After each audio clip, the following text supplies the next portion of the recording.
सहना भवतु सहनौ भुनक्तु सह वीर्यं करवावहै तेजस्विनावधीतमस्तु मा विद्विषावहै। ओम शांति शांति शांति। ओम पूर्णमदः पूर्णमिदं पूर्णात् पूर्णमुदच्यते पूर्णस्य पूर्णमादाय पूर्णमेवावशिष्यते। ओम शांति शांति शांति। श्रुतिस्मृतिपुराणानाम् आलयं करुणालयं नमामि भगवत्पादं शङ्करं लोकशङ्करं शङ्करं शङ्कराचार्यं केशवं बादरायणं सूत्रभाष्यकृतौ वन्दे भगवन्तौ पुनः पुनः। ईश्वरो गुरुरात्मेति मूर्तिभेदविभागिने व्योमवद्व्याप्तदेहाय दक्षिणामूर्तये नमः। सच्चिदानन्दमद्वैतं सर्वाधिष्ठानमुत्तमम् नत्वाष्टावक्रसूक्तस्य दीपिका तन्यते परा।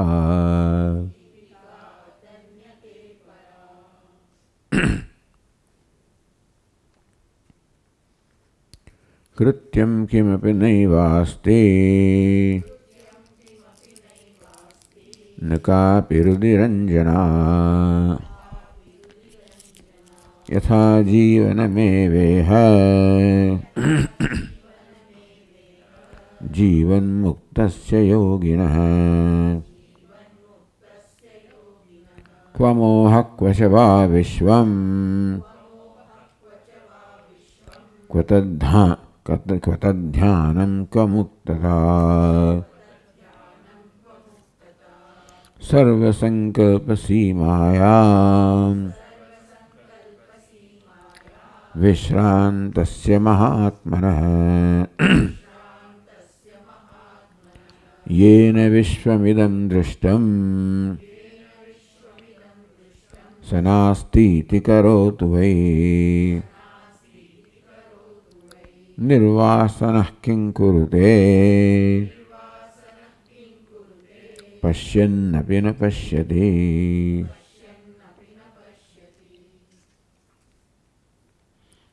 सर्वसंकल्प सीमायां विश्रांतस्य महात्मनः। જે મહાત્મા સર્વસંકલ્પની સીમા અર્થાત જ્યાં સંકલ્પો પૂર્ણ થઈ ગયા છે તેને કારણે સંકલ્પને હોવાનો સર્વસંકલ્પ સંન્યાસી यदा हि नेन्द्रियं न कर्मस्त्वं सज्जते।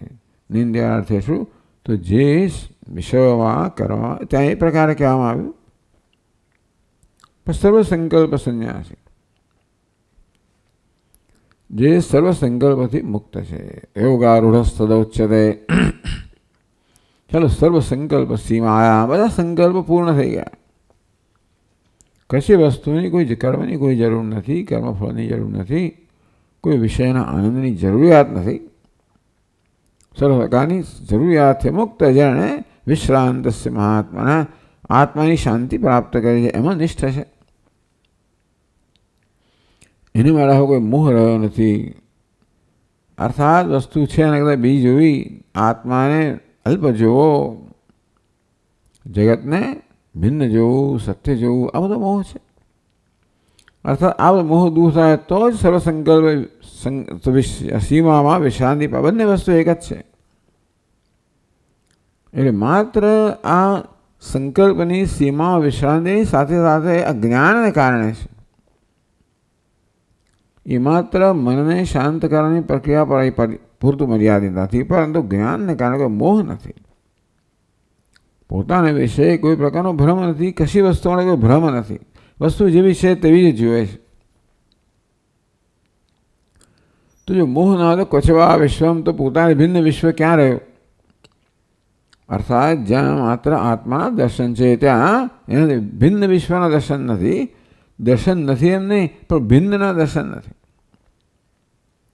કત ધ્યાન, કે પછી એનું હાન કહો, એનો ત્યાગ કહો, એનું ધ્યાન કહો, હા ત્યાગ કહો, મુક્તતા કહો, આવા કોઈ ખ્યાલ રહેતા નથી. એ બધા જે ખ્યાલ છે એ અજ્ઞાનથી જન્મેલા છે. અર્થાત જ્ઞાનમાં નિષ્ઠા પ્રાપ્ત થાય તો કેવી અવસ્થા પ્રાપ્ત થાય? સર્વ સંકલ્પની સીમા, તો કોઈ મોહ નથી, કોઈ જ્ઞાન ધાન નથી, કોઈ મુક્તિ નથી, કોઈ અજ્ઞાન નથી, કોઈ વિશ્વ પણ ભેદભાવ પણ નથી. યેને વિશ્વમિદમ દુષ્ટમ સનાસ્તિ કરો તો ભાઈ, જે વિશ્વને પોતાના કરતાં ભિન્ન જુએ છે. અહીં તો એવું ત્યાંથી કહેવામાં આવ્યું કે આ વસ્તુ છે એમ જે કહે છે એ વસ્તુ નથી એમ કહે. એટલે કે અહીં એવી ટીકાકાર કહે છે કે ભાઈ તદાહિત સંસ્કાર ઘટપટાદ વિશ્વમ દુષ્ટમ. ઘટ છે, પટ છે, એ પ્રકારના વિશ્વના જે દર્શન કરે છે. કારણ કે આ પદાર્થ છે મારામાં ઘટના, પેલો પદાર્થ પટના સંસ્કાર જાગૃત કરે છે. અને તેને ઘટપટ તરીકે ઓળખું છું. ઓળખાણ ક્યારે થાય? એના સંસ્કાર જ્યારે હોય ત્યારે. ગઈકાલે કહેવાય ઓળખાણ થવી, પ્રત્યવિજ્ઞા થવી. એટલે વર્તમાનમાં જે પ્રત્યક્ષ જ્ઞાન છે એમાં એની સાથે આપણી સ્મૃતિને જ્યારે જોડવામાં આવે ત્યારે ઓળખાણ થાય કે ઘટ છે, આ પટ છે.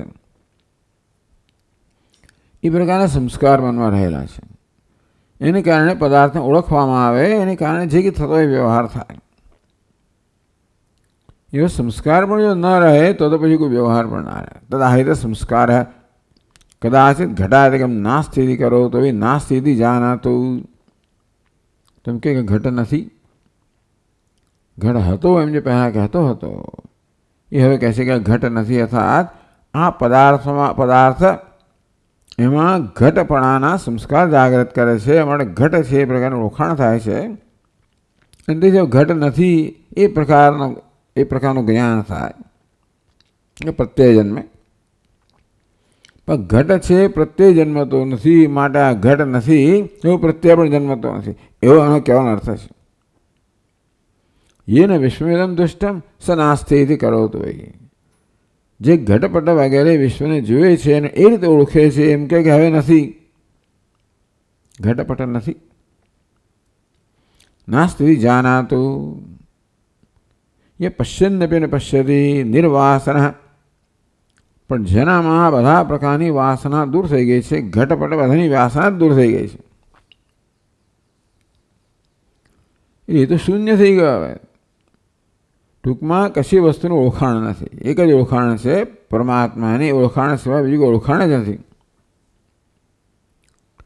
આપણે એમ કહીએ કે ઘટપટની સત્યતા આના કોઈ સંસ્કાર રહ્યા નથી. ઘટપટનો પ્રત્યય છે પરંતુ એમાં કોઈ સત્યતાના સંસ્કાર, અનાત્માના સંસ્કાર નથી. ઘટપટને ના પ્રત્યય નથી, પરંતુ ઘટપટનો આત્માથી ભિન્ન પ્રત્યય નથી. એવું હોય તો ઘટપટનું હોવાપણું એ કોઈ પ્રકારની મુશ્કેલી નથી. જ્ઞાન નિષ્ઠામાં કોઈ અવરોધ નથી, પૂર્ણતામાં વિશ્રાંતિમાં કોઈ અવરોધ નથી. જો ઘટપટનો પ્રત્યય માત્ર અવરોધ જન્માવતો હોય એવું નથી.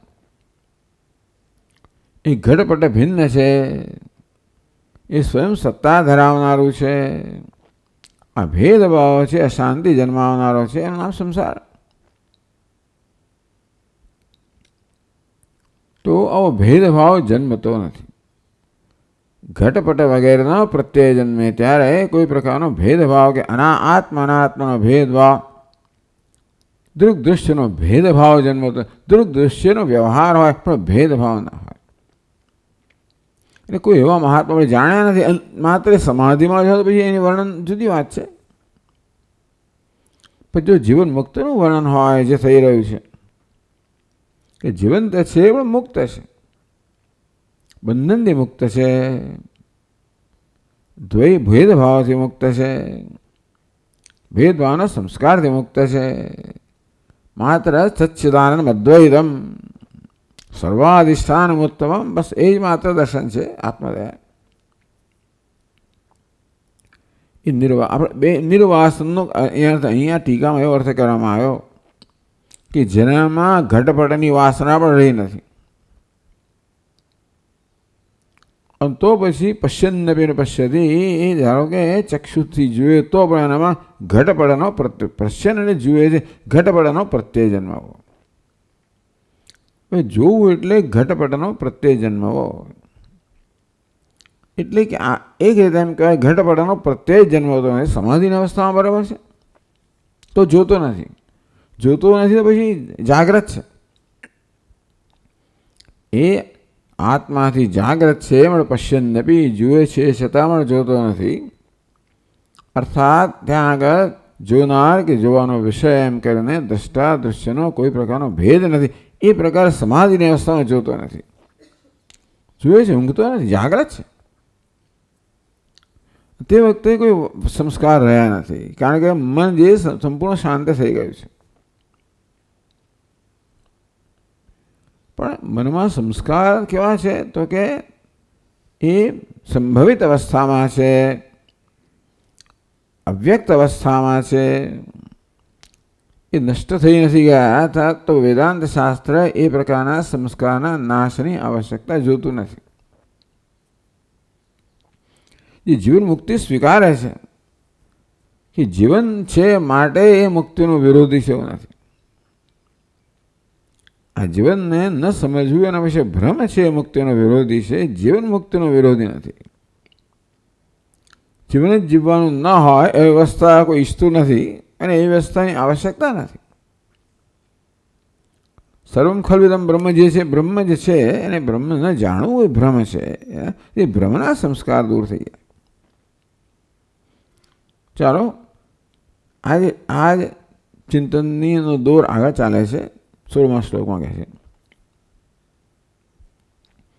યેન દુષ્ટમ પરમ બ્રહ્મ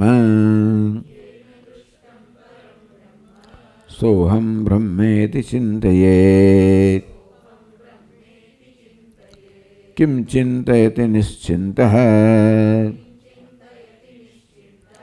દ્વિતીયં યો ન પશ્યતિ.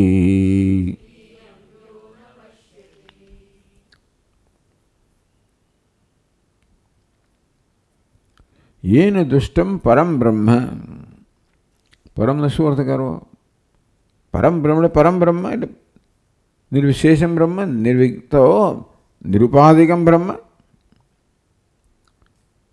પરસ્માત પરમ બ્રહ્મ.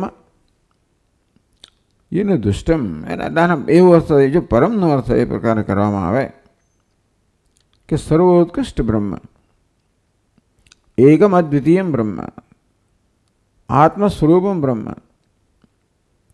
યેન દુષ્ટમ અર્થાત એ બ્રહ્મના જે દર્શન કરે છે, એટલે કે અહમ બ્રહ્માસ્મિ એ પ્રકારનો પ્રત્યયનો જે પ્રત્યય જેના મનમાં છે, અહમ બ્રહ્માસ્મિ એ પ્રકારની વૃત્તિનો પ્રવાહ છે. એ પરમ બ્રહ્મ દૃષ્ટમ, હજી એ પ્રવાહની અંદર હજી પણ દૃગ્દૃશ્યનો એવો સૂક્ષ્મ ભેદ હોય એને સવિકલ્પ સમાધિ કહેવામાં આવે, જ્યાં બ્રહ્મનું જ્ઞાન છે છતાં પણ આ દ્રષ્ટા દૃશ્યનો બહુ સૂક્ષ્મ ભેદ છે. સવિકલ્પ સમાધિ કહો, જ્ઞાન સમાધિ, એ સમાધિ એ આપણે ઈચ્છીએ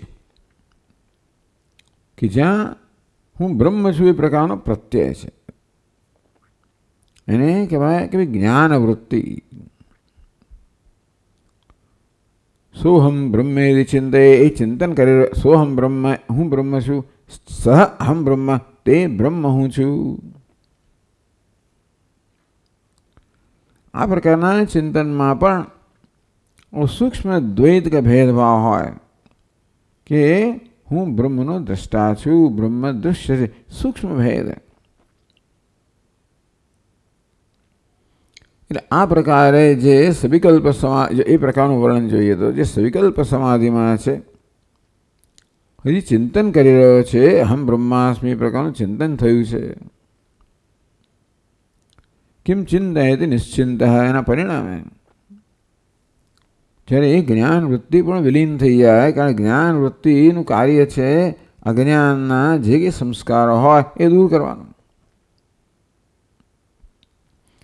આમ દેહોહમ એ પ્રકારની વૃત્તિ સ્વભાવથી જન્મતી હોય છે.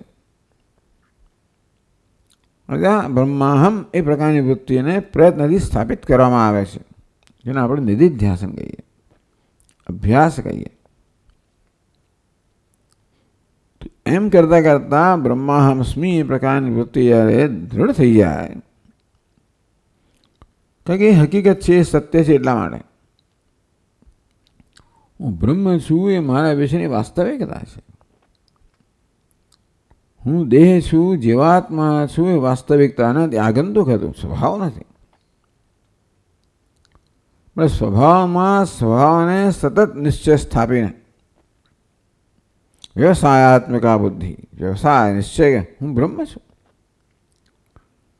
એ હવે આગ્રહ નથી. એ શું છે? એ દર્શન છે. પહેલાં શરૂઆત આગ્રહથી કરે હું બ્રહ્મ છું, અને માટે બીજા કોઈ પ્રકારના એના પ્રત્યેનું સત્યતા નહીં આપો. હવે જ્ઞાન છે, હું બ્રહ્મ છું, એ પ્રકારનો સજાતીય પ્રત્યય ચાલી રહ્યો છે. ત્યાં હજી પણ દ્રષ્ટા દૃશ્યનો સૂક્ષ્મ ભેદ છે. એ ભેદ પણ જ્યારે દૂર થઈ જાય, કિમ ચિંતયતિ નિશ્ચિંત, નિશ્ચિંત સર્વચિંતા રહિત, એ પ્રકારના પ્રત્યયથી પણ જે રહિત છે, મુક્ત છે. અર્થાત જ્યાં દ્રષ્ટા દૃશ્યનો ભેદ પણ રહ્યો નથી, એ અંતિમ સત્યતા છે, વાસ્તવિકતા છે. આ દૃષ્ટા દૃશ્યનો જે સૂક્ષ્મ પણ ભેદ છે, એ પણ વાસ્તવમાં સ્વભાવ નથી, એ સ્વરૂપ નથી. એ પણ પોતાને દ્રષ્ટા માનવાને કારણે જન્મેલો ભેદ છે. હવે દ્રષ્ટાને સત્યતા અપાતી નથી, છતાં આપણે દ્રષ્ટાપણું સૂક્ષ્મ અર્થમાં રહી ગયું હોય તે પણ દૂર થયું. કિમ ચિંતયતિ એટલે કિમ ચે નિશ્ચિંત સર્વચિંતા રહિત, આ પ્રકારની ચિંતા કહો, ચિંતનમ કહો, દૃશ્ય વિવેકથી, એટલે ટૂંકમાં ભેદથી ચલો સવિકલ્પ સમાધિ કહો. નિશ્ચિંત તે નિર્વિકલ્પ સમાધિમાં નિષ્ઠ છે. યો દ્વિતીયમ ન પશ્યતિ, જેને અમે કોઈ દ્વિતીય તો યત નાન્યત પશ્યતિ નાન્યત વિજાનાતિ, નાન્યત શૃણોતિ નાન્યત વિજાનાતિ સ ભૂમા, એ પ્રકારનું વર્ણન કરવામાં આવ્યું. યત્ર નાન્યત પશ્યતિ નાન્યત શૃણોતિ નાન્યત પશ્યતિ નાન્યત વિજાનાતિ.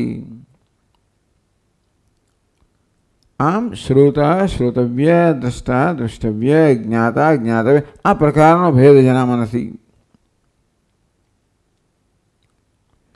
પશ્યતિ અર્થાત જાગ્રત છે, સભાન છે, સર્વ રીતે સમાન છે, સંપૂર્ણ સભાન છે.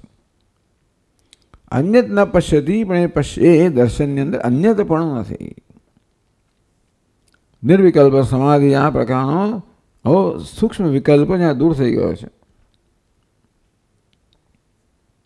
કિમ ચિંતયતિ ન કિમ અવિચિંતયતિ, આપણા આક્ષેપ જ છે. શું વિચારે? કંઈ ન વિચારે. અદ્વિતીય આત્માનુભવશાળિની બ્રહ્મચિંતન નાસ્તિ ઇત્યર્થ. અદ્વિતીય આત્મા અનુસારીની, અદ્વિતીય આત્માનું અનુસંધાન કરવું થઈ રહ્યું છે. અર્થાત અદ્વિતીય આત્માના શાલિન્યતા જેનો એ સ્વભાવ થઈ ગયો છે. પોતાની અદ્વિતીયતામાં હવે જે સ્થિત છે, સર્વ સંકલ્પ વિશ્રાંતિ, જે વર્ણન કરવામાં આવે છે. તે સર્વ સંકલ્પ સ્થિત. તો એની સીમા કહેવામાં આવે. સીમાયામ પશ્યન્યપી ન પશ્યતી એવું કહેવામાં આવે. જુએ છે પણ જોતો એટલે શું? દ્વિતીયમ ન પશ્યતી. જુએ છે કે દ્વિતીયમ ન પશ્યતી, અન્યત ન પશ્યતી. અદ્વિતીય આત્માનુભવશાલિની બ્રહ્મચિંતન હવે નાસ્તી. જેના માટે અદ્વિતીય આત્મા અન્ય કંઈ છે જ નહીં. એટલા જ માટે કે એ સિવાય જે કંઈ હતું એ વાસ્તવમાં અજ્ઞાનને કારણે જન્મેલા એવા પ્રકારની વિપરીત ભાવના હતી. એટલે આવો સૂક્ષ્મ ભેદ જે વિપરીત ભાવના છે એ પણ દૂર થઈ જાય, કારણ કે એ પણ સત્યથી એટલું ભિન્ન છે.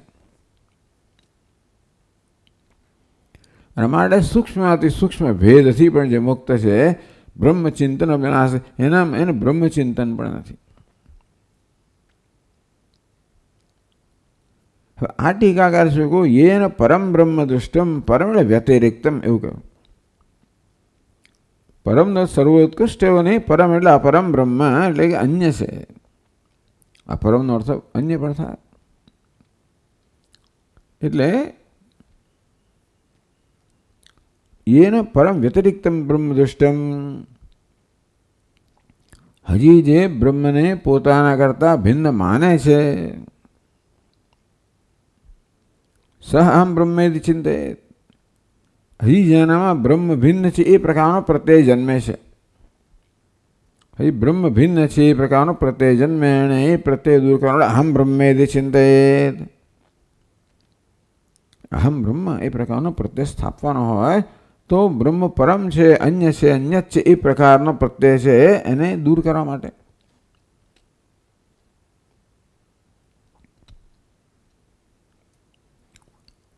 આ રીતે સામાન્ય એટલે કે એથી જરા ઉતરતા સાધકની વાત કરવામાં આવે. જે પરમ બ્રહ્મના દર્શન કરે છે એ રીતે જે સવિકલ્પ સમાધિનો અનુભવ કરી રહ્યો છે એમાં પણ કંઈક વિકલ્પ છે અને એ દૂર થઈ જાય તો નિર્વિકલ્પ સમાધિનિષ્ઠ છે. એ ન કિમ ચિંતયતિ, એ કંઈ નિશ્ચિંત. એથી ઉતરતી કક્ષાનો સાધક હોય જે બ્રહ્મને ભિન્ન માને છે એ બ્રહ્મનું ચિંતન કરે. બ્રહ્મનું જ્ઞાન ધરાવનારે પણ બ્રહ્મનું ચિંતન કરે. એ સૂક્ષ્મ વિપરીત ભાવનાથી મુક્ત થવા માટે આ જ્ઞાન છે બ્રહ્મને ભિન્ન માનવામાં આવે છે. અને માટે સતત શ્રવણમાં મનન ચિંતન કરી રહ્યો છે અહમ બ્રહ્મ. કારણ કે આ શ્રવણ મનન નિધિધ્યાસનનો એક જ સૂર છે, અહમ બ્રહ્માસ્મિ સર્વમ ખલ્વિદમ બ્રહ્મ. એક જ વાક્ય છે, એના વિશે શ્રવણ મનન થઈ રહ્યું છે, એ કરી રહ્યો છે. અર્થાત એ પ્રકારની ચિંતામાંથી મુક્ત છેવટ થવાનું છે. નિશ્ચિંત સર્વચિંતા રહિત સન્ન, અર્થાત હવે બ્રહ્મનું પણ ચિંતન નથી, કારણ કે એ દ્વૈત છે એ પણ દૂર થઈ ગયું છે. પછીનું તો એ જ છે, એ પછીનો બીજી પંક્તિનો અર્થ એ પ્રકારનો છે કે નિશ્ચિંત જો દ્વિતીયમ ન પશ્યતી, જે બ્રહ્મને દ્વિતીય તરીકે હવે જોતો નથી. કિમ ચિંતયતિ, હવે એને ચિંતાનો કોઈ વિષય રહ્યો નથી, ચિંતાનો અવકાશ રહ્યો નથી, કોઈ ચિંતન નથી, સમજ નિર્વિકલ્પ સમાધિ છે. એટલે આ બધા શ્લોકોને નિર્વિકલ્પ સમાધિનું વર્ણન માનવામાં આવે તો બરાબર છે. આ બધા શ્લોકોને જીવન મુક્તિનું વર્ણન માનવામાં આવે તો પછી નિશ્ચિંત છે કોઈ વ્યવહાર ન કરી શકે. નિશ્ચિંત કહો, નિર્વાસન કહો, સર્વસંકલ્પ સીમાયામ પ્રતિષ્ઠિત એવું કહો તો કોઈ વ્યવહાર ન કરી શકે. અને તો જીવન મુક્તિ એ પ્રકારનો વેદાંતનો સિદ્ધાંત હોય તો પછી આ બધા વર્ણન આપણે માત્ર ભ્રમ નિવૃત્તિ, સંપૂર્ણ ભ્રમ નિવૃત્તિ એ પ્રકારે કહીએ. સંપૂર્ણ વ્યવહાર નિવૃત્તિ નહીં, પરંતુ સંપૂર્ણ ભ્રમ નિવૃત્તિ. એટલા જ માટે કે વેદાંત શાસ્ત્ર માટે વ્યવહાર એ સંસાર નથી, કે વ્યવહાર એ પૂર્ણતામાં બાધ નથી, અવરોધ નથી કરતો. પૂર્ણમેવાવશિષ્ય, સર્વ પૂર્ણ રહેશે. એટલે તમે ઇન્દ્રિયોથી આ જગતના પદાર્થો છે એનું જ્ઞાન પ્રાપ્ત કરતા હોય અને પ્રત્યે જન્મતો હોય. ઘટપટ પ્રત્યે મનમાં જન્મતો હોય એ પ્રત્યે પૂર્ણતાનો વિરોધી નથી.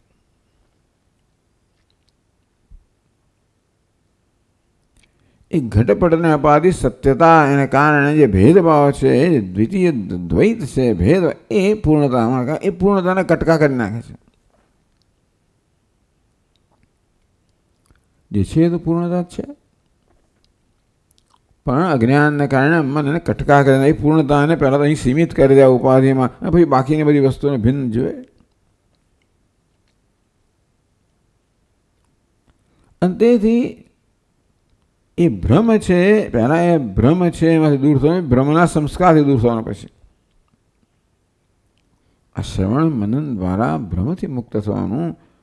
આ સત્યનું જે દર્શન થાય ત્યારે પછી ભ્રમના સંસ્કાર જ રહી જતા હોય છે. દુઃસ્વપ્નના સંસ્કાર જેમ રહી જાય જાગ્યા પછી, તેવી રીતે એને દૂર કરવાના.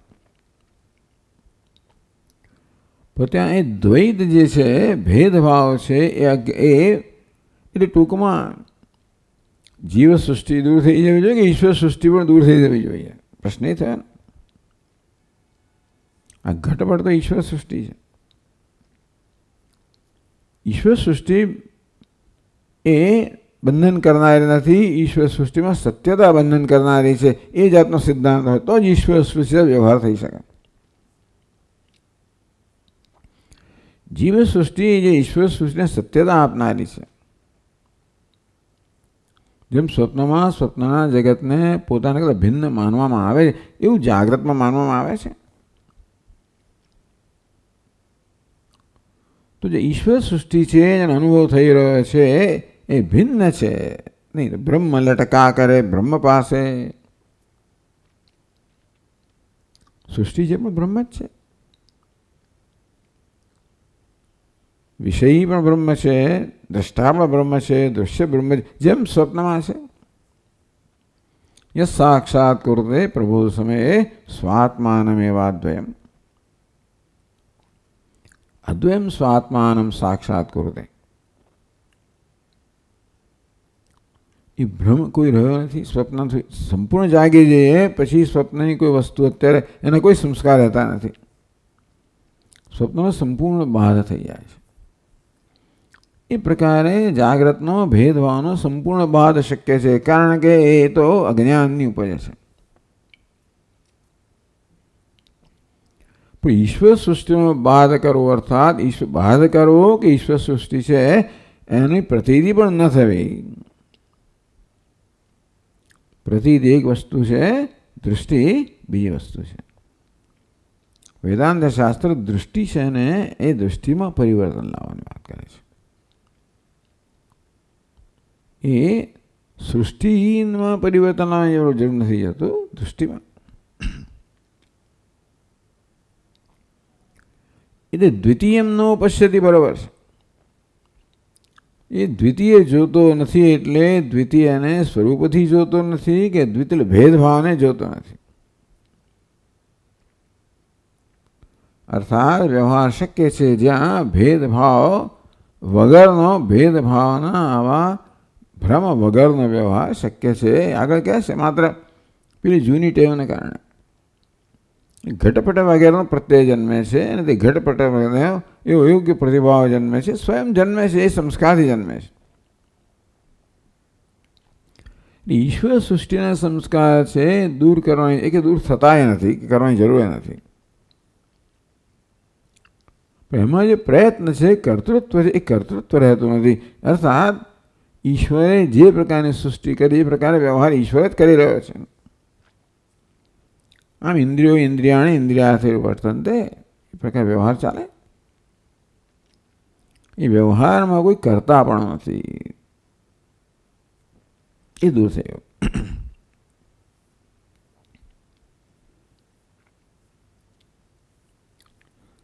હવે આગળ કહે છે જ્ઞાનિનઃ ચિત્ત નિરોધોપી નાસ્તિ. ચિત્ત નિરોધ એટલે કે ચિત્તને નિરુદ્ધ કરવું.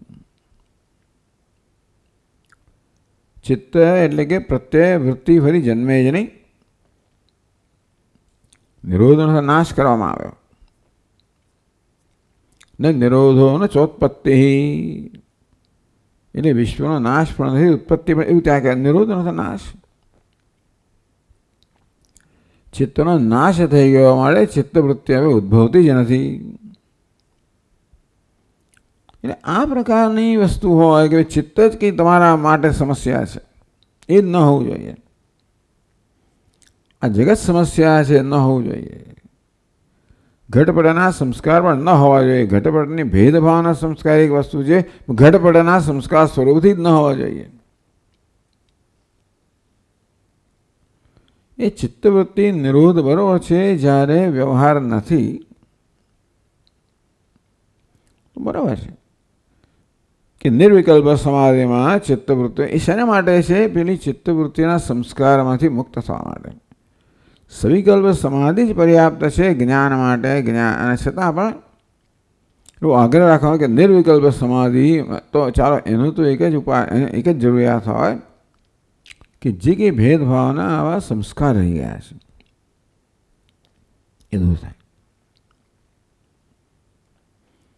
પણ વેદાંતિન માટે સવિકલ્પ સમાધિ જ્ઞાન સમાધિ આવશ્યક છે, જ્યાં ઓળખાણ છે.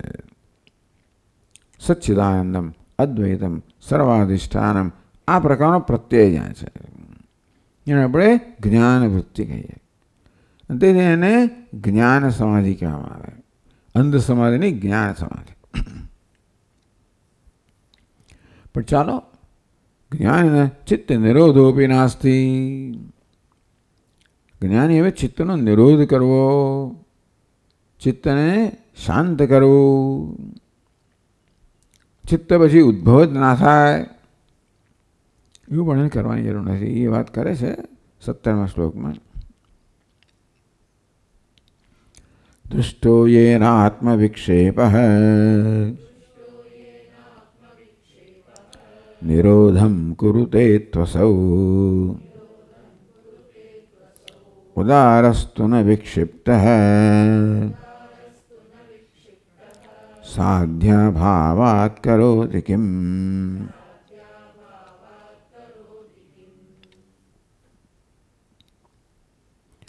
येन आत्मविक्षेप दृष्ट असौ निरोधम कुरुते. येन तो जेने आत्मा में विक्षेप जણાય છે, विक्षिप्तम अंतर्मुख बहिर्मुख ई परम चित्त હોય તો નિરોધ. તો જ્યાં સુધી ચિત્તમાં કોઈ પ્રકારના આવી જાતની હલનચલન છે ત્યાં સુધી એ નિરોધ કરે, અર્થાત એ ચિત્તના એ ચલનને પણ એ શાંત કરે છે.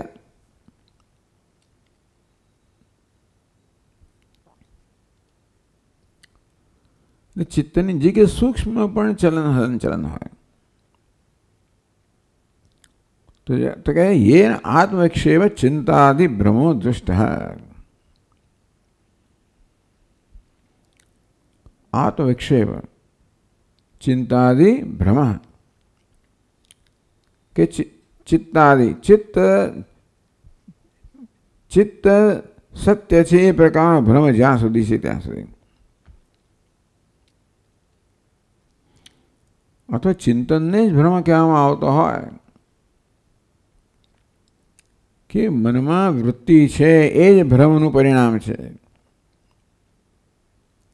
એ જ બંધન કરનારું છે, એ પ્રકારની માન્યતા હોય તો એ ચિત્તવૃત્તિને સંપૂર્ણ નિરુદ્ધ કરવી આવશ્યક થઈ જાય.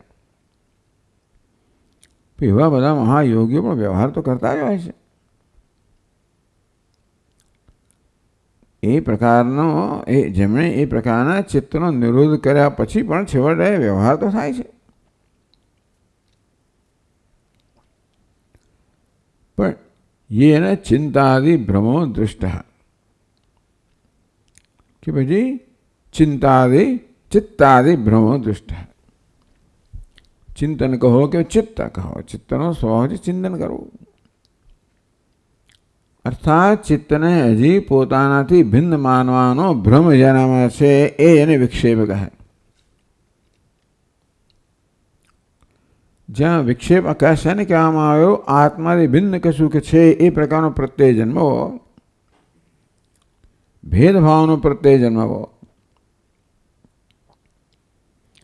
દૃષ્ટ જેને આ પ્રકાર હજી મનમાં ચિત્તનો ઉદ્ભવ થવાથી જોડે જોડે ભેદભાવ છે એટલે પોતે દ્રષ્ટા છે, ચિત્ત દૃશ્ય છે. આવો દૃગ દૃશ્યનો ભેદ હજી જેનામાં રહ્યો છે.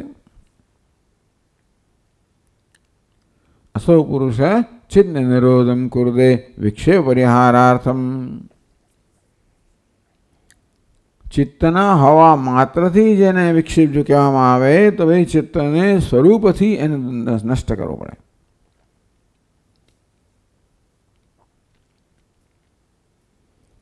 તો આ પ્રકારે ચિત્ત જેનામાં છે એને ચિત્તનો નિરોધ કરવાનો છે.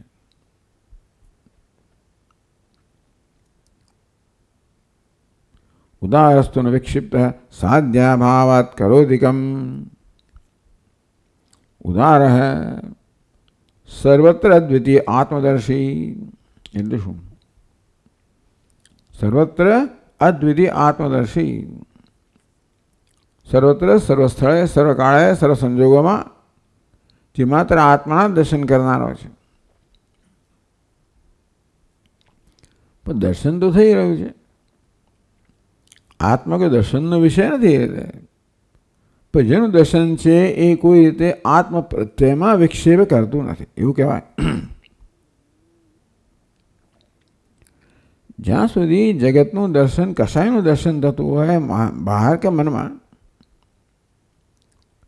એ આત્મામાં વિક્ષેપ જન્માવે અર્થાત એ ભેદભાવની વૃત્તિ ભેદભાવનો પ્રત્યય જન્માવે. એટલા જ માટે કે અત્યાર સુધી જગત સાથેના વ્યવહારમાં અવિદ્યાવસ્થાની અંદર જ્યારે જ્યારે જગત સાથે વ્યવહાર થાય ત્યારે ભેદભાવ સહિતનો વ્યવહાર થતો હતો. અને તેથી એ ભેદભાવના સંસ્કાર હોય. અને તેથી જગતનું જ્યારે ચિંતન થાય ત્યારે જોડે જોડે જગત સત્ય સત્યતાનું ભેદભાવનું પણ સાથે ચિંતન થતો તો પછી એને દૂર કરવું પડે. આપણે કહીએ તો ભેદભાવ દૂર કરો, સત્યતાને દૂર કરો. એ જગત સત્ય છે એ પ્રકારનો ખ્યાલ વિક્ષેપ જન્માવી રહ્યો છે, ભેદભાવ જન્માવી રહ્યો છે. પણ જગતનું હોવાપણું માત્ર જેને માટે સમસ્યા છે એને તો એ જગતને દૂર જ કરી દેવું પડે. ચિત્તનું હોવાપણું સમસ્યા છે. ચિત્ત છે ત્યાં સુધી પૂર્ણતામાં પ્રતિષ્ઠિત ન હોઈ શકું. એ પ્રકારનો ખ્યાલ છે ત્યાં તો ચિત્તનું હોવાપણું વિક્ષેપ છે. એના માટે ચિત્તને તમારે નિરુદ્ધ કરી જ દેવું પડે. પણ ઉદાર સર્વત્ર અદ્વિતીય આત્મદર્શિત વિક્ષિપ એવ નાસ્તિ, વિક્ષિપ્ત નાસ્તિ. પણ સર્વત્ર અદ્વિતીય આત્મદર્શી એટલે શું? સર્વત્ર આ અદ્વિતીય આત્માના દર્શન કરવું એ જેનો હવે સ્વભાવ થઈ ગયો છે. એટલે કે કોઈ પ્રકારના પ્રયત્ન વગર સર્વત્ર આ દર્શન જે કરે આત્મદર્શન. તો વિક્ષેપ કોને કહ્યો? અનાત્માનું દર્શન. એમાં આત્મા અને અનાત્મા એમાં દૃગ દૃશ્યનો ભેદ થઈ ગયો. અહીં તો એ સંસ્કારો ત્યાં સુધી એ ભેદ દૂર કરવાનો છે.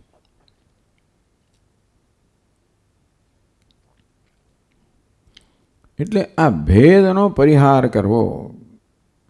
આ ભેદ જે બ્રહ્મમાંથી જન્મ્યો છે એની જ્ઞાન વૃત્તિ દ્વારા પરિહાર કરવો.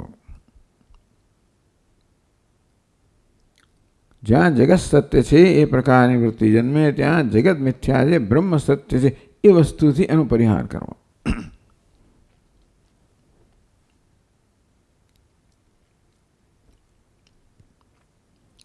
અને સર્વત્ર અદ્વિતીય આત્મદર્શી ઉપેક્ષના રૂપે દ્વે સચ્ચિદાનંદ તત્પર. આ પ્રકારે બહારની સમાધિ હોય તો સમાધિ કેવી છે? જ્યાં નામ રૂપની કોઈ સત્યતા નથી. અંદર સમાધિ તો આંતરિક નામ રૂપની સત્યતા નથી, બહાર સમાધિ બહાર નામ રૂપની સત્યતા નથી. હવે એને કોઈ વિક્ષેપનો પરિહાર કરવા. વિક્ષેપ પરિહાર લક્ષણ સાધ્યસ્ય અભાવાદ સાધ્યાભાવાત કરોતિ. હવે કોઈ સિદ્ધ કરવાનો નથી. આમ ચિત્તવૃત્તિ નિરોધ સિદ્ધ કરવાનો હતો. જ્યારે એનું ચિત્ત નિરુદ્ધ થઈ ગયું તો નિરોધ ટૂંકમાં જ્ઞાની પુરુષ ચિત્ત નિરુદ્ધ જ હોય છે. કેવી રીતે? સર્વત્ર અદ્વિતીય આત્મદર્શનત્વાદ.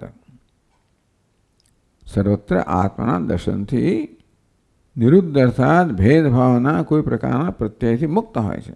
વિક્ષેપથી મુક્ત. વિક્ષેપનો અર્થ શું કરવાનો? કોઈ પ્રકારનો સંઘર્ષ જન્મો, ભેદભાવ જન્મો, દ્વૈત જન્મવું, અથવા ચિત્ત છે ને એ આત્માથી દૂર થઈ જવું. માનો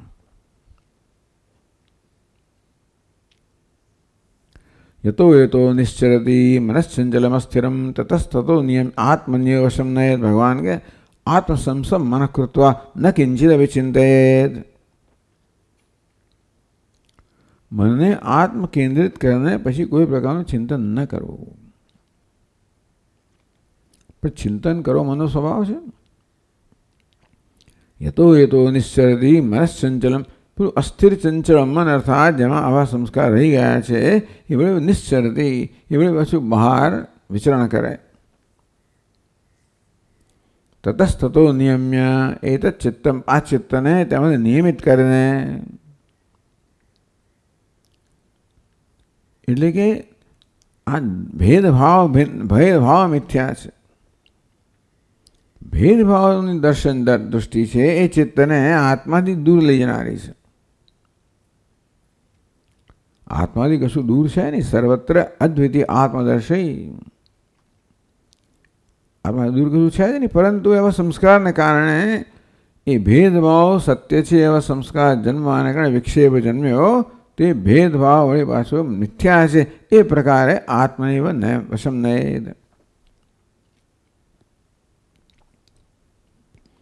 તો વિક્ષેપ એટલે આત્મા અને આત્માનો ભેદ. બીજી ચિત્ત જાણે કે આત્માથી દૂર જતા રહેવું. ચિત્તને આત્મામાં અવજાતનો એક અંતર ઉત્પન્ન થવું. કારણ કે ચિત્ત અર્થાત ચિત્તની જે બધી પ્રત્યયો છે એના વિષયને સત્યતા આપવાને કારણે ચિત્તમાં જે પ્રત્યય જેમને અનાત્મા છે અને માટે આત્મા અનાત્માનો ભેદ જન્મ્યો. તો એ ભેદમાંથી ચિત્તને મુક્ત કરવું. કે અનાત્મ સરત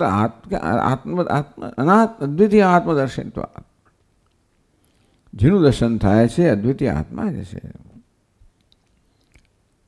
પછી ઘટપટ હોય પણ એ અનાત્માનો પ્રત્યય જન્માવતો નથી.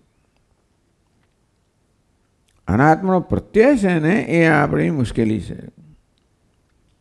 જે કશી વસ્તુને જોવું કે તો અનાત્મા જે પ્રકારનો પ્રત્યય જન્મવાથી હું એ ભિન્ન છે, હું ભિન્ન છે, ભેદભાવ જન્મે છે. આમ વિક્ષેપ ચિત્તનો વિક્ષેપ કે ચિત્ત આત્માથી દૂર જતો રહે એવો વિક્ષેપ કહેવામાં આવે. તો વાસ્તવમાં ચિત્ત આત્મા દૂર જઈ જ ના શકે, પણ એવું માનવામાં આવે. ચિત્તનો વિષય એ સત્ય છે, એ દૃશ્ય છે, હું દ્રષ્ટા છું. આ પ્રકારના દૃશ્યના ભેદને સત્યતા આપવા. એ ભેદ પાછું જાગૃત થઈ જાય તો સર્વત્ર અદ્વિતીય આત્મદર્શી. તો અદ્વિતીય આત્મા એકમાત્ર સત્ય છે.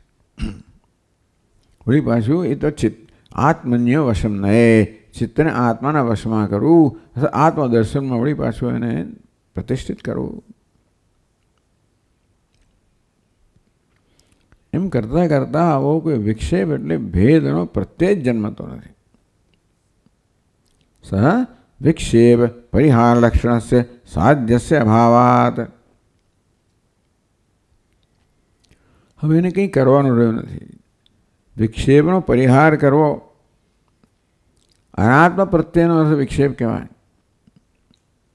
તો અનાત્મ પ્રત્યે જ એને જન્મવો. જ્યારે જ્યારે અનાત્મ પ્રત્યય જન્મ્યો ત્યારે એને આત્મ પ્રત્યયથી એને નિવૃત્ત કરવામાં આવે.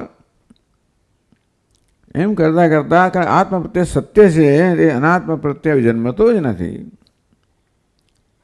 તો પછી અનાત્મ પ્રત્યે જન્મવાળો બી વિક્ષેપ હતો, એ વિક્ષેપને દૂર કરવાનો કોઈ હવે ધ્યેય રહેતું નથી.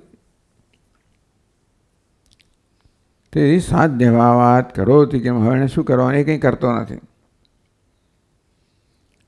એટલે હવે કરવું એટલે કર્મ તમે કહેતા હો તો કર્તૃત્વ રહ્યું નથી, અથવા કરો તે કેમ કંઈ કરતો નથી, અર્થાત એવી ચિત્તવૃત્તિ નિરોધની પણ કોઈ પ્રક્રિયા કરતો નથી. કથમ નિરોધમ કથમ હવે નિરોધ કરવાનો પ્રશ્ન ક્યાં રહ્યો જ્યાં નિરોધ થઈ ગયો. એટલે હવે ચિત્તવૃત્તિ નિરોધની પણ કોઈ પ્રવૃત્તિ હવે જ્ઞાની પુરુષમાં નથી. વાત બરાબર છે. પણ ચિત્તવૃત્તિ નિરોધ એટલે હંમેશ માટે ચિત્તનું નષ્ટ જ થઈ જવું, તો પછી કોઈ પ્રકારના વ્યવહારમાં રહ્યો નથી. એટલે જ્યારે ઉપાધિની સભાનતા અનાત્માનો ખ્યાલ જન્માવે, મનમાં દેહનો ઉપાધિનો વિચાર આવે, એની સાથે અનાત્મા આપણો સંકળાયેલો હોય તો આપણે એને વિક્ષેપ કહીએ. જગતના કોઈ પદાર્થનો વિચાર જન્મે અંદર અને તો પછી એ પણ અનાત્મા છે એ પ્રકારનો પ્રત્યય જન્મે, તો ભાઈ ત્યાં એ અનાત્મા આપણો ભેદભાવને દૂર કરવાનો, આત્મત્વ આત્મા દર્શન દ્વારા એનો ભેદભાવ દૂર કરવાનો. એ પ્રકારે ભેદના બધા સંસ્કાર, ઉપાધિમાં અહમ ભાવના સંસ્કાર કે જગતમાં સત્યતાના સંસ્કાર, આ મોટી પ્રક્રિયા છે. બહુ મોટી તો ના જ હોય, કારણ કે જ્ઞાન થયા પછી બહુ ઝાઝા સંસ્કાર રહ્યા ના હોય, જ્ઞાન જ ના થાય ને. તો જે થોડા ઘણા સંસ્કાર રહી ગયા હોય, પણ એ પણ દૂર આ તો જ્ઞાન નિષ્ઠા માટે, જીવન મુક્તિ માટે એ પ્રકારના જે કે દ્વૈતના સંસ્કાર રહ્યા ભેદવાના એ પણ દૂર થવા જોઈએ. એટલે કોઈ પ્રયત્ન ના, એ પછી કે સહજ અવસ્થા છે. કરો તે કેમ, જે સહજ અવસ્થામાં છે કશું કરવું પડતું નથી, અર્થાત મુક્તિ માટેનો કોઈ પ્રયત્ન નથી. ન મુક્તતા, કોવા મુક્તતા, મુક્તિ હવે ક્યાં છે? કારણ કે મુક્તિ તો સ્વરૂપ છે, મુક્ત થવાનું છે પણ ધ્યેય રહ્યું નથી. હવે જો એને ધ્યેય કહીએ તો પણ સિદ્ધ થઈ ગયો. સાધ્ય ભાવાત કેમ કરો હતી. કર્મ ક્યારે જન્મે? કશી વસ્તુ સિદ્ધ કરવાની હોય, કંઈ મેળવવાનું હોય, પામવાનું હોય, બદલવાનું હોય, છોડવાનું હોય, કશું કરવાની. તો કંઈક વસ્તુ અત્યારે અસિદ્ધ છું, અત્યારે હું જે છું એ કોઈ રીતે અસિદ્ધ છું, અપૂર્ણ છું, અને માટે કંઈક કરવાની જરૂર છે સિદ્ધ થવા, પૂર્ણ થવા માટે. પૂર્ણતાનું ધ્યેય જ્યારે સિદ્ધ થયું ત્યારે પછી હવે કોઈ કરવાની આવશ્યકતાથી મુક્ત થયો. કેમ કરો તે નથી કરતો એ કહેવાના બદલે હવે કરવાની આવશ્યકતાથી મુક્ત થયો. ન કર્મસો અનુસજ્યતે, ટૂંકમાં કર્મ કરવાની જરૂરિયાતથી મુક્ત, ઇન્દ્રિયોના વિષયના ભોગની જરૂરિયાતથી મુક્ત, અને માટે કર્મ એને પ્રાપ્ત કરવા માટે કર્મ કરવાની જરૂરિયાતથી મુક્ત.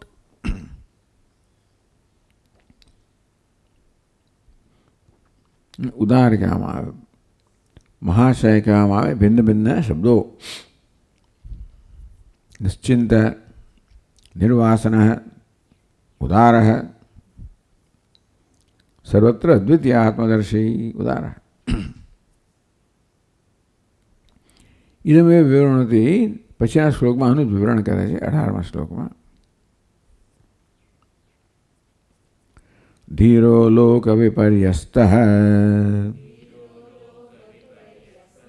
વર્તમાનોપી લોકવત ન સમાધિમ ન વિક્ષેપમ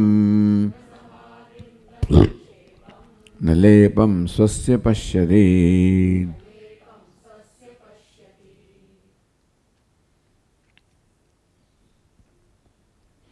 ધીરો લોક વિપર્યસ્ત. ટીકામાં વિપર્યસ્તનો જુદો આપ્યો છે. વિપર્યસ્ત એટલે વિરુદ્ધ. ધીરો લોક વિપર્યસ્ત. આ ધીર પુરુષ છે અદ્વિતીય આત્મવિશ્રાંત. ધીર શબ્દ વાપરવામાં આવ્યો. અદ્વિતીય આત્મવિશ્રાંત. અદ્વિતીય આત્મામાં વિશ્રાંતિ પામેલો. ત્યાં જ વાસ્તવિક વિશ્રાંતિ છે. બધી અશાંતિ આ ભેદભાવથી જ અશાંતિ જન્મતી હોય છે. માટે અદ્વિતીયતા એ હકીકત છે. આત્મા અદ્વિતીય આત્મા એક હકીકત છે, એમાં વિશ્રાંતિ પામેલો. કેવાય છે લોક વિપર્યસ્તા, એ બધા લોકો કરતાં ભિન્ન છે. વિરુદ્ધકો ભિન્ન છે. લોક કરતા એટલે વિપર્યસ્તનો અર્થ વિપર્યાસ એટલે વિપરીત બુદ્ધિ. વિપર્યાસ એટલે વિપરીતપણાની સ્થિતિ. લોક વિપર્યસ્ત એ લોક કરતા વિપરીત છે.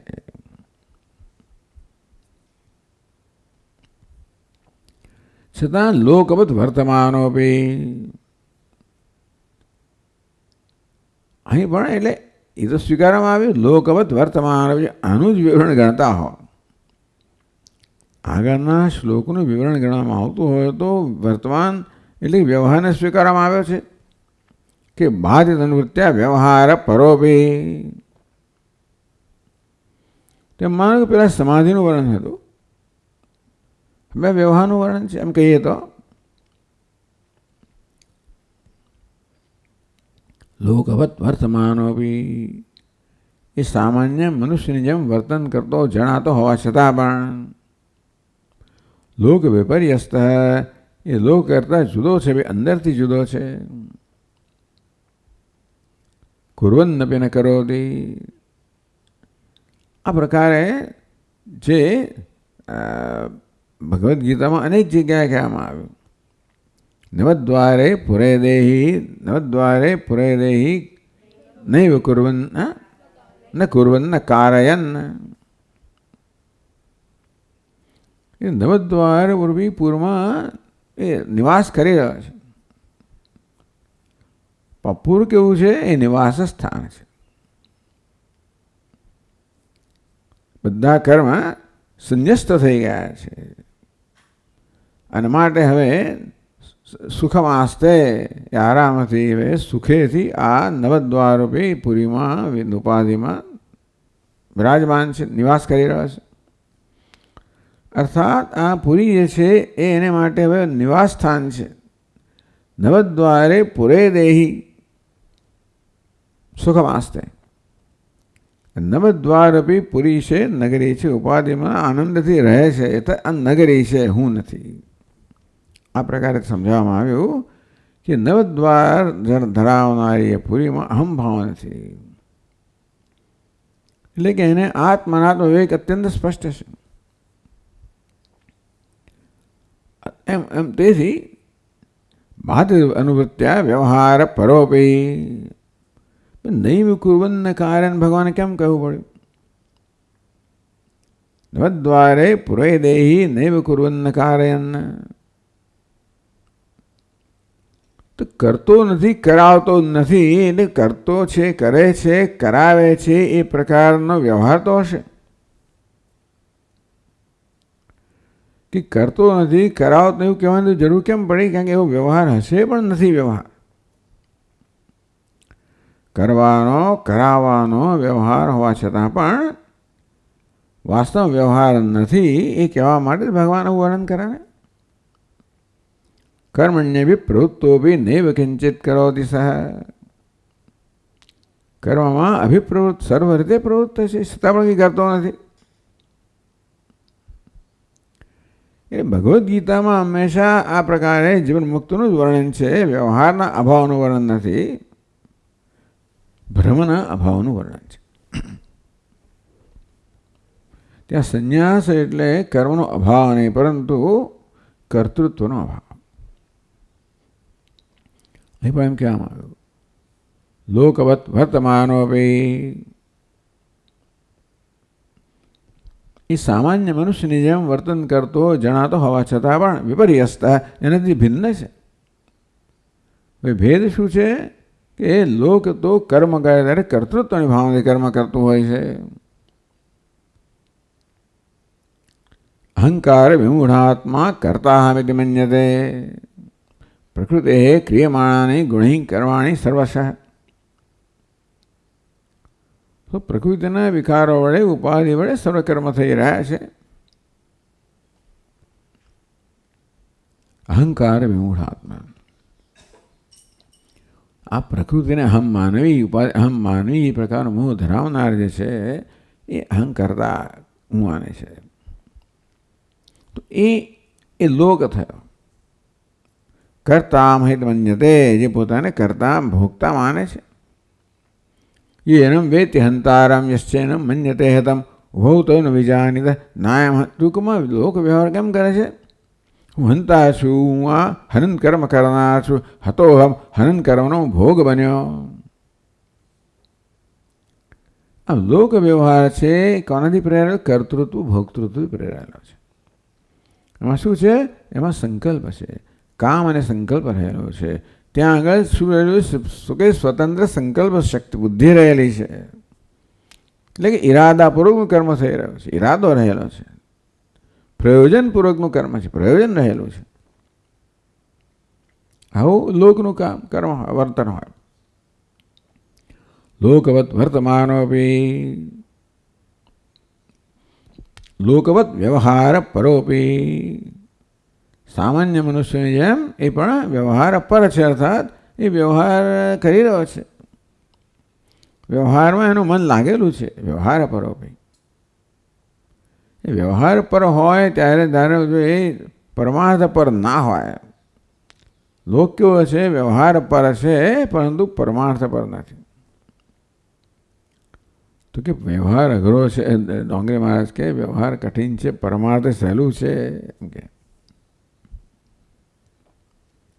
પણ વ્યવહાર આપણને પરમાર્થથી વંચિત રાખતું હોય તો એ કઠિન તો વ્યવહાર, ચાલો એને છોડો. પણ ટૂંકમાં જ્યાં વ્યવહાર છે ત્યાં પરમાર્થ નથી, એ સામાન્ય મનુષ્યનું વર્તન છે. વ્યવહાર છે તોય પરમાર્થ છે, એ આ જ્ઞાની પુરુષનું વર્તન છે. એટલે વ્યવહાર અને પરમાર્થથી કોઈ રીતે વિક્ષિપ્ત કરતો નથી, વિચલિત કરતો નથી. ઉદાસીન ગુણૈર્યો ન વિચાલ્યતે. વ્યવહારમાં 3 ગુણ રહેલા છે, જગતમાં અને મારા મનમાં રહેલા છે. એટલે ગુણા એ તો વર્તન થઈ જ રહ્યું છે, મારા ગુણ એની સાથે, પણ એમાં અહમભાવ જોડવાથી હું કરી રહ્યો છું. તો ગુણાવર્તન છે, ગુણો વર્તન કરી રહ્યા છે. એ ન ઇંગતે, એ રીતે પોતાના સ્વરૂપથી વિચલિત થતો નથી. એ દ્રષ્ટિએ અંદરથી અત્યંત જુદો છે. તો બહાર વ્યવહાર કેમ થાય છે? બાધિત અનુવૃત્યા, અત્યંત કઠપુતળી જેમ વ્યવહાર થાય એવું આપણે માનવું પડે. જ્ઞાની પુરુષ વ્યવહાર કઠપુતળી જેવો છે. કઠપુતળીમાં કોઈ પ્રકારનું કર્તૃત્વ નથી, ભોક્તૃત્વ સંપૂર્ણ રીતે સંચાલિત છે. સૂત્રધારથી સંચાલિત છે. એમ કહેવાય કે જ્ઞાની પુરુષ આ સૂત્રધાર પરમાત્મા સંચાલિત છે. એમાં એનું કોઈ કર્તૃત્વ કે કોઈ પ્રયોજન રહ્યું નથી. હવે જીવનનું કોઈ પ્રયોજન નથી, જીવવાની જરૂર પણ નથી. એટલે એને હવે જીવન માટે પણ એવી આસક્તિ હોય, કોઈ પ્રકારની આસક્તિ નથી. છતાં પણ જીવન છે એટલે શું છે ભાઈ? પ્રારબ્ધ વશાત. આવું મોટો સિદ્ધાંત છે કે પ્રારબ્ધ હવે એનું જીવન ચલાવી રહ્યો છે. એટલે અનુવૃત્યા, ટૂંકમાં જે પ્રકારની પૂર્વની વૃત્તિઓ મનની અંદર સ્થિત થઈ ગઈ છે વ્યવહાર કરવાની, કે બોલવું હોય તો મોં ખુલે અને એમાંથી શબ્દો નીકળે, જોવું હોય તો આંખ વિષયનો સંપર્ક કરે. આ બધો વ્યવહાર, ખાવાનો, પીવાનો, બોલવાનો, ચાલવાનો, પશ્યન, શૃણન, સ્પૃશન, જીગ્રન, અશ્નન, ગચ્છન, સ્વપન, શ્વસન, પ્રલપન, વિસૃજન, ગૃહન, ઉન્મિશન, નિમિશન, નભી, બધો વ્યવહાર ચાલે. એ કોણ ચલાવે છે? પ્રારબ્ધ વશાત. એટલે કે હવે એ વ્યવહાર ચલાવનારો આ હાજર હવે રહ્યો નથી. એટલે કોણ વ્યવહાર ચલાવે છે? કઠપુતળીની જેમ જૂની જે એની ટેવો હોય એ પ્રમાણે વ્યવહાર આપોઆપ ચાલે છે. વ્યવહાર ચલાવવામાં કોઈ પ્રકારનો કર્તૃત્વ નથી. એ તો બહુ મોટી વાત થઈ. એ તો કોઈને જોવો પડે આપણે કે આમ કઠપુતળીને જેમ વ્યવહાર કરે છે, જગતમાં છે જ નહીં. યેન વિશ્વમિદમ દૃષ્ટમ, જગતને જોતો એટલે જગતની કોઈ સત્યતા નથી, એટલે કે એ પ્રકારે જગતને જોતો નથી, પરમાર્થને જ જુએ છે. અને છતાં પહેલાંની ટેવ પ્રમાણે જગત સાથેનો વ્યવસ્થિત વ્યવહાર ચાલે છે. જો આમ હોય તો ન સમાધિમ ન વિક્ષેપમ ન લેપમ, લયમ હોવું જોઈએ, લેપમ છે જે હોય તો સ્વસ્ય પશ્યતી. હું માનું છું પણ અહીંયા બધે લેપમ શબ્દ જ છે, એટલે એનો શું અર્થ કરવો એ બધે પોતાના આધારિત છે. બાકી લય હોત ને તો પછી લય અને વિક્ષેપ વગેરે સમાધિ, એક તમોગુણની અવસ્થા, એક રજોગુણની અવસ્થા, એક સત્વની અવસ્થા કે સત્વાતીત અવસ્થા પશ્યતી. પણ પાઠ લેપમ છે, બધે લેપમ પાઠ જણાય છે. એ પ્રકારે અનુવાદ કરવામાં આવ્યો. એમ સમાધિ કે આને સમાધિ કહેવાય, આને વિક્ષેપ કહેવાય. ન પશ્યતી, આ બધી મનની અવસ્થાઓ છે. સમાધિ પણ મનની અવસ્થા છે, વિક્ષેપ પણ મનની અવસ્થા છે, અને લય પણ મનની અવસ્થા છે. લેપ, લેપ એટલે તો દૂષણ કહો, નિર્લેપ, કાલુષ્ય.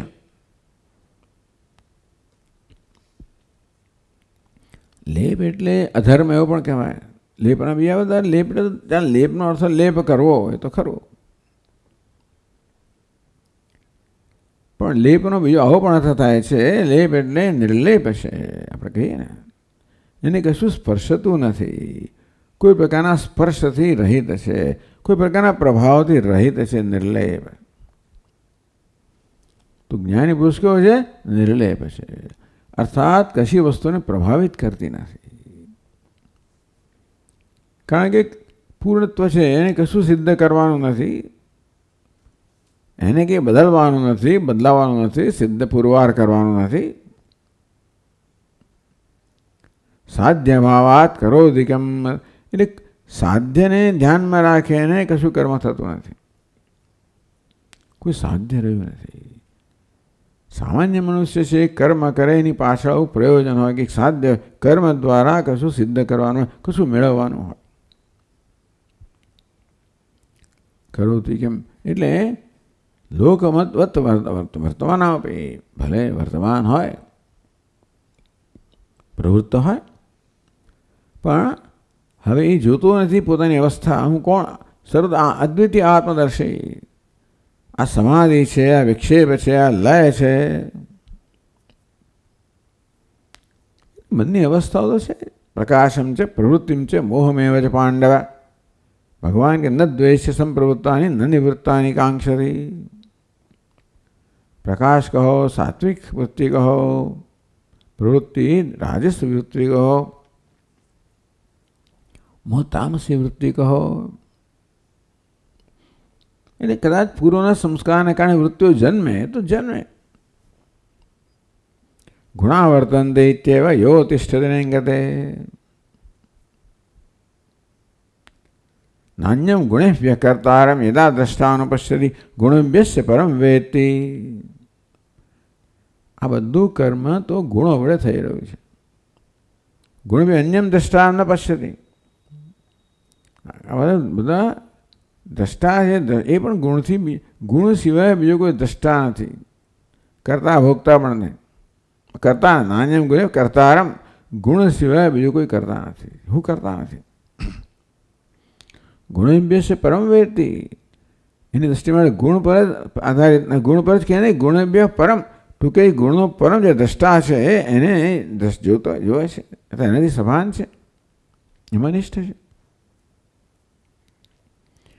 એટલે સમાધિ જુએ, સમાધિ મનની સ્થિતિ છે, વિક્ષેપ મનની સ્થિતિ છે, લય મનની. પણ હું સમાધિસ્થ છું, હું વિક્ષિપ્ત છું, હું લિપ્ત છું એવું નથી જોતો. વિક્ષેપ લેપ આત્મના ઇત્યાદિકમ ન પશ્યતિ. આ આત્માની મારી સમાધિ છે, મારો વિક્ષેપ છે, મારો લેપ છે, મારો લય છે. એટલે વિક્ષેપ કૃતો લેપ એવું કહેવામાં આવ્યું. ચાલો અહીંયા એવું સમજાવવામાં આવ્યું. આત્મા આ વિક્ષેપને કારણે હું લિપ્ત થઈ ગયો, હું મલિન થઈ ગયો, હું દૂષિત થઈ ગયો, એવું કોઈ પ્રકારનું પોતાનામાં આવું કશું જોતો નથી. ચિન્માત્ર દર્શિત્વાદ,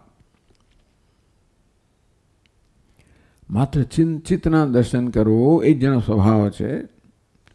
ચિન્મયમ વ્યાપયત્સરમ તદલોક્યમ સચરાચરમ, એક જ દર્શન છે. સ્થાવરમ જંગમ વ્યાપ્તમ યઃ કિંચિત સચરાચરમ તત્પદમ. એટલે જેવી રીતે જગતને પણ ઘટપટ વગેરે જોતો નથી સત્યતા, તેવી રીતે આ બધી અવસ્થાઓ હોય, સમાધિ હોય, વિક્ષેપ હોય, લય હોય. એટલે હું સમાધિસ્થ છું, હું વિક્ષેપ્ત છું, હું લિપ્ત છું કે લીન છું એવું જોતો નથી. સ્વસ્ય ન પશ્યતિ, સ્વસ્ય ન સમાધિમ ન વિક્ષેપમ ન લેપમ ન લયમ પશ્યતિ. અયમ સમાધિ અયમ વિક્ષેપ ઇતિ આત્મન ઇત્યાદિકમ ન પશ્યતિ. આ સમાધિ મારી અવસ્થા છે, વિક્ષેપ મારી અવસ્થા છે, લેપ મારી અવસ્થા છે, લય મારી અવસ્થા છે એવું જોતો નથી. છે સમાધિ છે, વિક્ષેપ છે, લય છે, પણ એમાં મારા પણ જોડાતું નથી આવતું. ચિન્માત્ર દર્શિત્વાદ પ્રતિબોધ વિદિતમ મતમ અમૃતત્વ. તો પ્રતિબોધ વિદિતમ અમૃતત્વ વિંદતે. પ્રત્યેક બોધમાં એને જેને બ્રહ્મના દર્શન થાય છે. અર્થાત પ્રત્યેક બોધમાં જે બોધનો પ્રકાશક છે, દ્રષ્ટા સાક્ષી છે, ચૈતન્ય, એના દર્શન થાય. એટલે પ્રત્યેક બોધ આ પ્રકારે એને ચિન્માત્ર દર્શન માટેનું દ્વાર બને છે. અરીસો જેવી રીતે મારા પોતાના દર્શન માટેનું દ્વાર બને કે નિમિત્ત બને, તે પ્રત્યેક મનમાં જન્મે ને એને માત્ર ચિત્તના દર્શનનું નિમિત્ત બને. પ્રત્યે ભલે સમાધિ હોય, પ્રત્યે ભલે વિક્ષેપ હોય, પ્રત્યે ભલે લેપ હોય, પણ પ્રત્યેની સભાનતામાં આ ચિન્માત્ર દર્શિત્વાદ એ બધા પ્રત્યેને ચિત્તથી અન્ય કંઈ જોતો નથી, કોઈ અન્ય પણ નથી. આ પ્રકારે આને આગળના શ્લોકનું વિવરણ કહેવામાં આવ્યું. ન વિક્ષિપ્ત સાધ્યવાદ કરોતિ કેમ. ચિત્તની કોઈ અવસ્થાના વિક્ષેપ જન્માવતી નથી, કારણ કે એમાં કોઈ તાદાત્મ્ય નથી. ચિત્તની અવસ્થા એના કોઈ વિક્ષેપ એટલે કોમ્પ્લેક્સ જન્માવતી નથી કે હું આવો છું ને હું તેવો છું. અત્યારે મનમાં વિચાર જન્મે, સાથે એમાં ગ્રંથિ જન્મે. સાત્વિક વિચાર જન્મે તો હું સાત્વિક છું, રાજસ છું, તામસ છું. એને કારણે પછી જે હું સાચો છું, ખોટો છું, પાપી છું, પુણ્યશાળી છું. આમ ચિત્તમાં જે વૃત્તિ જન્મે એનો પ્રતિભાવ જન્માવે. પ્રત્યાઘાત છે સતત મારામાં, એનો તાદાત્મ્યને કારણે હવે મારા વિષયનો આ પ્રકારનો ભ્રમ કે ગ્રંથિ જન્મે. કોઈ ગ્રંથિ રહી નથી.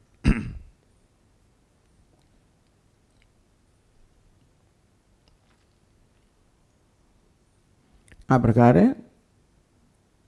આ અષ્ટાવક્ર ગીતા ગ્રંથની અંદર જીવન્મુક્ત મહાપુરુષનું વર્ણન ચાલી રહ્યું છે. ઉદાર કહેવામાં આવ્યો, અહીંયા ધીર કહેવામાં આવ્યો.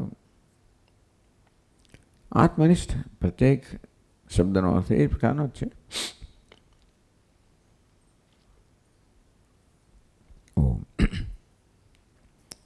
ઓમ પૂર્ણમદ પૂર્ણમિદમ પૂર્ણાત પૂર્ણમુદચ્યતે પૂર્ણસ્ય પૂર્ણમાદાય પૂર્ણમેવાવશિષ્યતે. ઓમ શાંતિ શાંતિ શાંતિ. શંકરમ શંકરાચાર્યમ કેશવમ બાદરાયણમ સૂત્રભાષ્યકૃતૌ વંદે ભગવन्तौ પુનઃ પુનઃ. ઈશ્વરો ગુરુરાત્મેતિ मूर्तिभेदविभागिने व्योमवद्व्याप्तदेहाय दक्षिणामूर्तये नमः। ॐ शान्तिः शान्तिः शान्तिः। हरि ओम। श्री गुरुभ्यो नमः। हरि ओम।